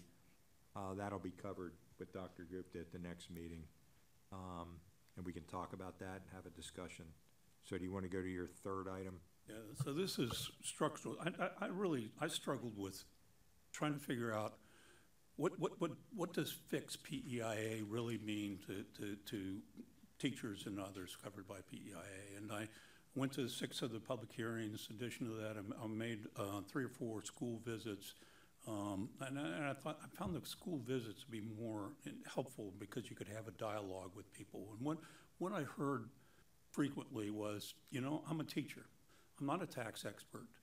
And there are some teachers who really delved into tax policy and have become quite good at it, but most of them they want to be in their classrooms teaching. What they want is a stable health insurance program, one that they can have some predictability. Some want no cost increases ever again. I'm not there. I don't think you can be there. But trying to build in some stability and predictability, I thought was really important. And so that's why I'm proposing that all future costs be split between the employer and the employee, with the employer paying paying at least 80% of the increased cost, and the employees paying as much as 20%. And the other part of this change, and I thought I should have put the two together, is, and I think that we ought to change the plan year from a fiscal plan year starting July 1st to a calendar plan year starting January 1st. And the reason I say that is so that the legislature can adequately consider and be a part of the PEIA finance plan. And what I'm proposing is that the governor, more in December instead of October, give PEIA board the revenue estimates for that year. They then develop a plan in late December, early January. They go to the public hearings and then make a recommendation to the legislature by, say, January 20th of that year. And that the legislature would have an opportunity to review that plan, and they could accept it, they could reject it, or they could modify it. And then PEIA Finance Board would have plenty of time to take the legislature's recommendations and make whatever changes might be necessary, and then start the enrollment period on October 15th, and there's a typo in my email, but start the open enrollment on October 15th to December 7th, the same as Medicare's open enrollment period, and then these services begin in January. We need the active involvement of the legislature in deciding what the health insurance program should look like. I think Mark Butko is exactly right when he talks it's a total compensation package. Right now, because the way the PEIA Finance Board is structured, they're kind of separate from and divorced from the legislature. The other part of this is, particularly in the years following the gubernatorial election, PEIA, it really has a difficult time. They don't know for sure what their budget is going to be until April 15th, April 20th. They then have to produce a shopper's guide. They have to go out and do meeting with employees to explain the changes and what their choices are with enrollment and and sign people up with coverage beginning July 1st. This would be a much more, give them a lot more time to deal with that. The other critically important piece to this, in my view, is the current 80-20 legislation is fatally flawed in that it is only premiums. So the Finance Board, when they get an increase from the legislature, which they're grateful for, then they have to automatically increase premiums. They can't say that for the employee's share, that 20%, some of it ought to come from premiums, and some of it ought to come from deductibles, some ought to come from changes in benefits, other benefits. They lack that flexibility. And so this would specifically allow the 20% to be made up through deductibles, co-pays, premiums, and give the Finance Board a great deal of flexibility. There have been times when the legislature's come through with additional appropriations, and PEIA Finance Board went from 100% changes in cost sharing to 100% increase in premiums. And Greg will tell you, you need that flexibility to be able to pick and choose some here and some there to change behavior and not be so hamstrung that you have to have 100% premium increases and you can't make any changes in co-pays or deductibles. So those are combined. Those are the two kind of proposals that I have to do that. It would give some assurances that it's going to be a stable health insurance program in the future. So you're breaking your comments into two. One is the 80-20 piece, very broadly spoken, and the other one is about the fiscal year versus calendar year. Involving the legislature in the process of developing the health insurance program. Is there any discussion, or Ted, do you have any reaction to the changing the time frame as a recommendation to the legislature? The time frame meaning going through a different year? No, I mean, we could do whatever the task force deems appropriate. As I pointed out to Perry on this, it's all over the code. The code's going to need a major rewrite to move us to calendar year, but that's not a problem. One of the things I will yield to the legislature, when you go under that mode, you're going to pass a budget in April that will take in effect January 1st for our plan year. January 1st, 8 months later. Right. Okay. And I don't know that the legislature can commit to the second half of my plan year at that point because you're only budgeting half a year. Yeah. I think that's why you're on a fiscal year cycle. I'm not saying it's not doable. We have our retirees right now on a calendar year basis. And the reason we did that was to take advantage of a $10 million drug donut hole advantage reinsurance to us. So we moved the plan for $10 million for the retirees. And they do that. And we account for it split year. We do. But again, we've got the money in our account, and we don't think you're going to cut our benefits there or money. So those are the two issues. But I mean, they're just issues. There's nothing that can't be resolved. The other thing I would warn you is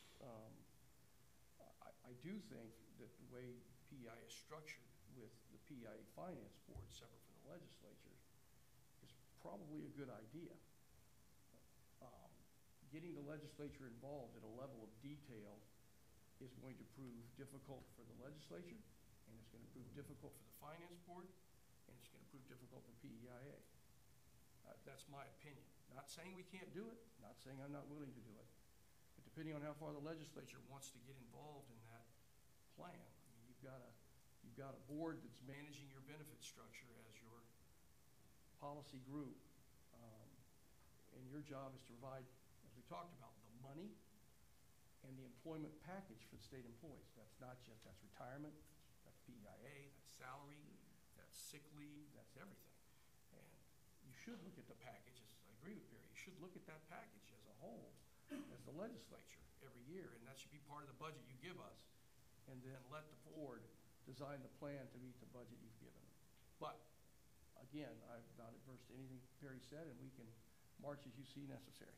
That's why we're here. What's different that you're proposing than what he just said? You're proposing to go to the legislature and they do what? Well, my proposal would be that the PEIA finance plan would go to the legislature, and they could accept it or reject it or modify it. Now, I'm not thinking, my thoughts are this would not be a piece of a bill per se, but a resolution to either accept, say, yep, we looked at what the changes being proposed by the PEIA Finance Board and we accept them, or no, we think having consideration of both incomes is inappropriate, and we think you need to reconsider that. So it would be to either accept, reject, or modify. So the one issue I heard was that we're potentially stepping on that 6-month issue of the legislature committing 6 months longer than they can for a budget. And I'm not going to touch that one, but I'll defer to. If I could, you've got the reserves to cover it. Oh, yeah, yeah. I mean, I can't So, believe that you're going to not fund it. drastically cut a budget the second year. The second half of it, yeah, no, so from a, no, that's. You know, it's you typically give us base building budget, and I wouldn't assume that you would not. The reason that budgets change, though, is like this year, for example. I mean, the school aid formula went down. I mean, we're losing students. I'm losing employees as a result of the downsizing in the state. So my budget actually did go down because of the change. And but you're right, we have the reserves to cover those minor pieces.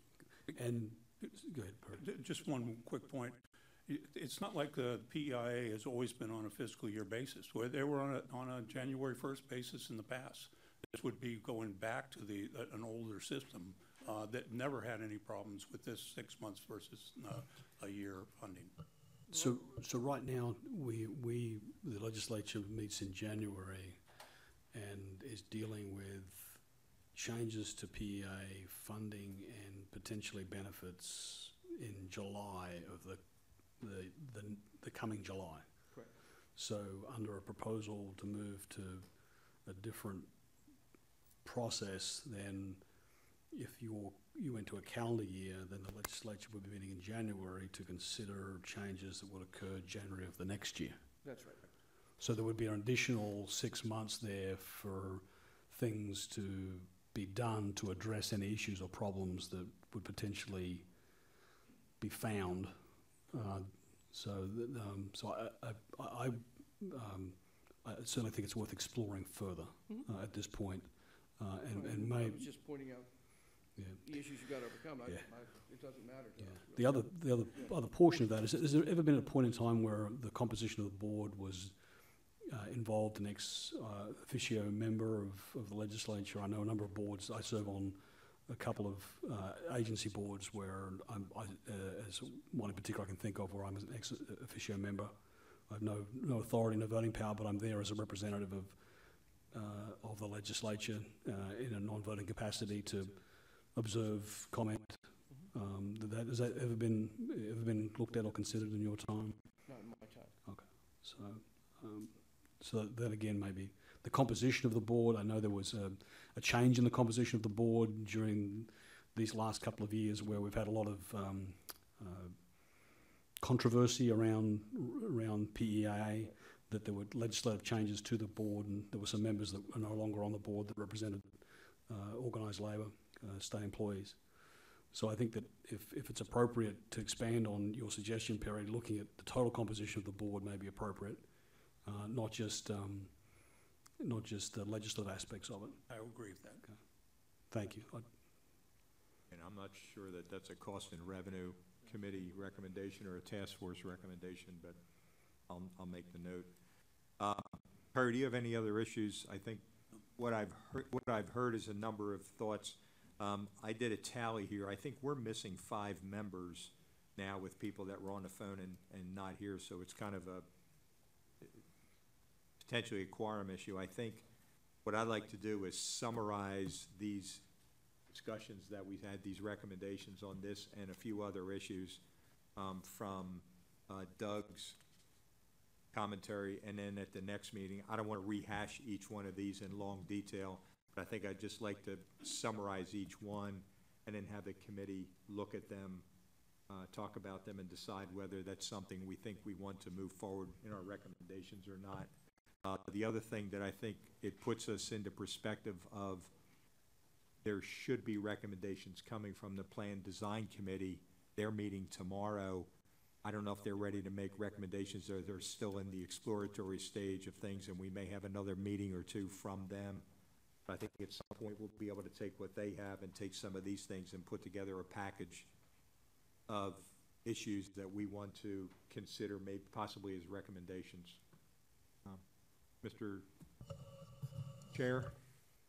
When are we going to meet together again with them? And I'm not talking about the full committee, I'm talking about the plan design. No, I understand. Because it does, I think it'd serve us well if we started moving forward with the two of us together, I believe. They are meeting tomorrow, and it's and let me, you got me to other business, but that's fine. They are meeting tomorrow.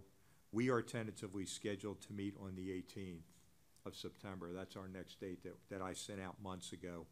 I think at some point, and depending on whether we have a joint meeting or not, that may dictate whether or not we have outside presentations, but I think at some point I'll work with Rob Alsop and decide when they think they are ready and far enough along to have a joint discussion with us on issues, because I don't think we can go too far down the track without hearing from them with what they're recommending as far as structural changes. Well, I've got a suggestion then. Good. And that is that we'll get ready. Is Rebecca around here still? She was. Well, she's really the one that needs to hear this. But we could get ready, and let's say if we did our meeting at 2 o'clock on the 17th, get them to do their meeting at 2 o'clock on the 17th at the same time, and then when it's finished, we can actually. Rebecca, could you hear this conversation? No, sorry. I was talking about you. The 18th. And the next meeting that we're going to have. September 18th. And you can actually tell me if this is a bad idea or a good idea. But our committee is meeting on September the 17th at 18th. 18th at 2 o'clock. At 2 o'clock. What's the other committee's name? Plan Design. Plan and Design. I'd like to see us meeting together so that we can start coordinating. But they've got their own agenda, we've got our own. So is there any way that we can actually have two parallel meetings running, and then when they're finishing up, we get together afterwards? As we start moving forward, that way we can have discussions while it's fresh in our minds on what's going on, and we're here. So we can each, maybe we could move our meeting up in the morning.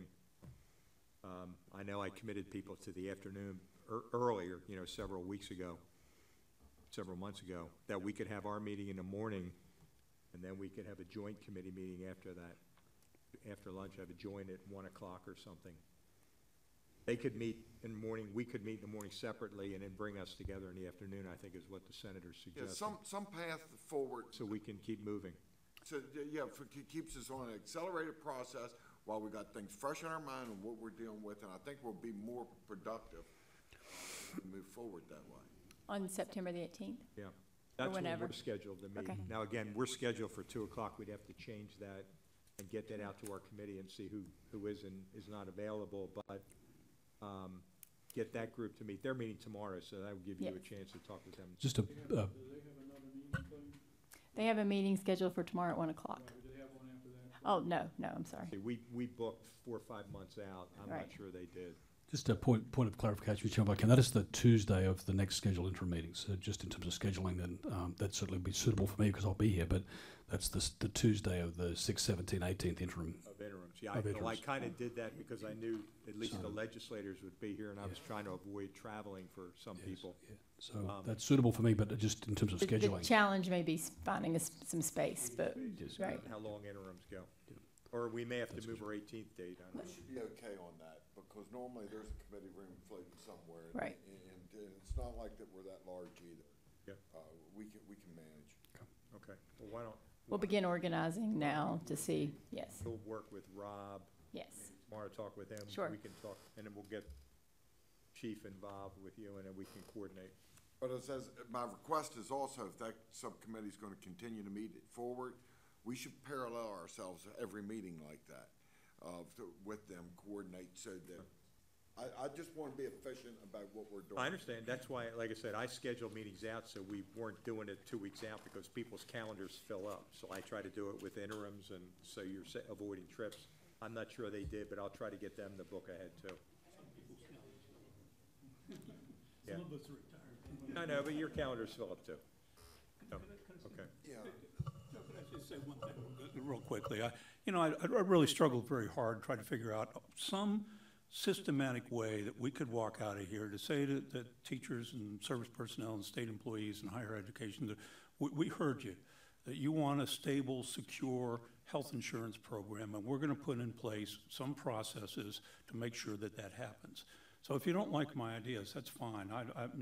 Like I said, I really struggled, but I hope we can all commit to that same goal, is being able to walk out of here saying we're gonna provide a stable, secure health insurance program for the beneficiaries. I think that's what our goal is, and that's what our charge is. At least the task force has that charge, and us as a committee dealing with this component of it, we do. My comment about the cost and revenue earlier was, and I didn't turn to Ted on this one, but, before I made the comment up front, I'm not sure we want to come out and just tap or make recommendations to tap all kinds of new sources of revenue without knowing where we are for the next year or the year after, because as I was reminded before at the task force meeting, there's no gun to our head to fix this in 2 weeks or a month, other than to demonstrate that we're doing something. But I'm not sure that we sit here today and say, we're gonna go out and do this tax or that tax, when Ted may say, I don't need additional revenue for another year. We have some time to look at that and go through the legislative process. So I think we're all saying the same thing. It's just a matter of how we get there in a credible way. And I'd like to add to that on efficiencies. Poor Ted has been wore out by me on different items on trying to find efficiencies in what we're doing in PEIA. So it's not always just about increasing the revenues, but I've been burning him up on telemedicine, on what's going on. Another one that I just find appalling is that the people out here that are spouses that are making $150,000 a year, and then the person that's on PEI is making 30 or 50. The state's subsidizing them when their business or wherever they're working at is providing health insurance also.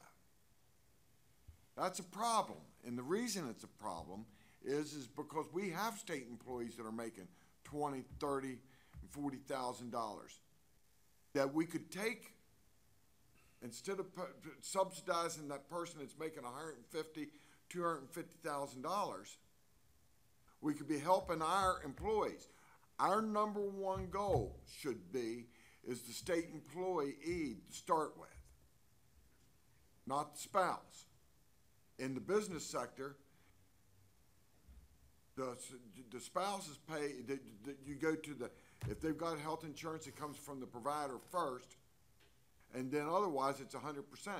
And for clarity, legislators pay 100% of PEIA, which I'm not involved in. So so you could look at a spouse as having the legislator's premium of 100%. And I get that it's on the lower side that it becomes a little bit of an issue on that. I understand that, but on the top side, no. We should not be subsidizing at the expense of our lower income employees.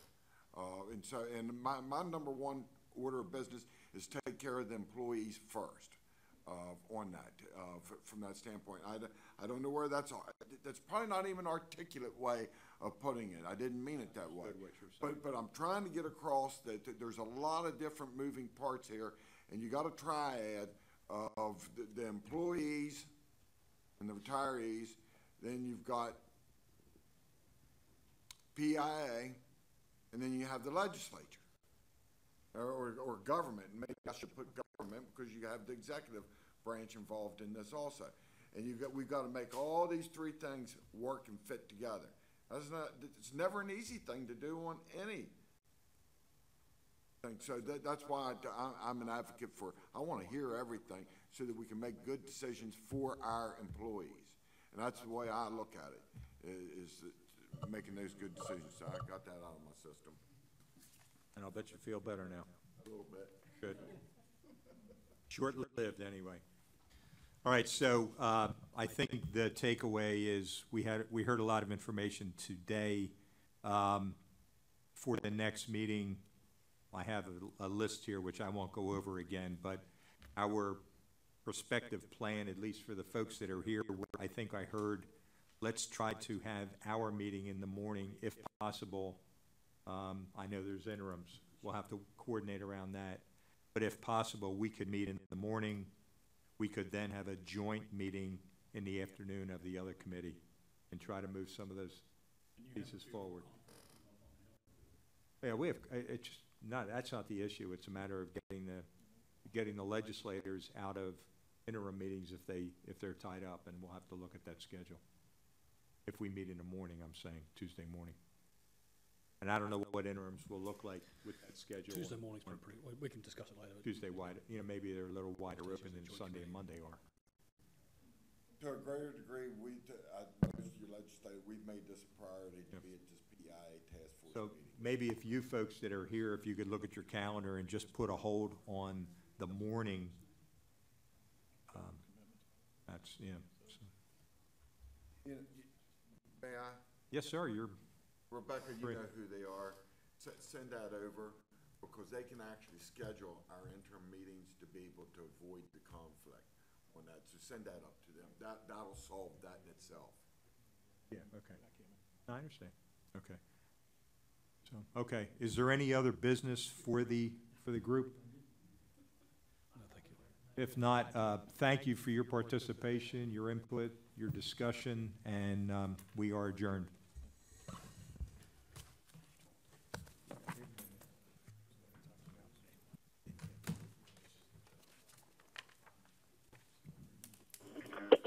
Now departing.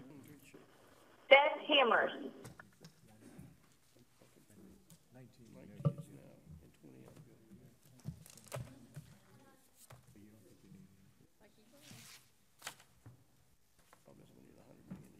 That's what I'm worried about. So what's the sense of that you go? Now departing. This is Doug Kirk. Yeah, but thank you, I was just ready to do that. If you do 50,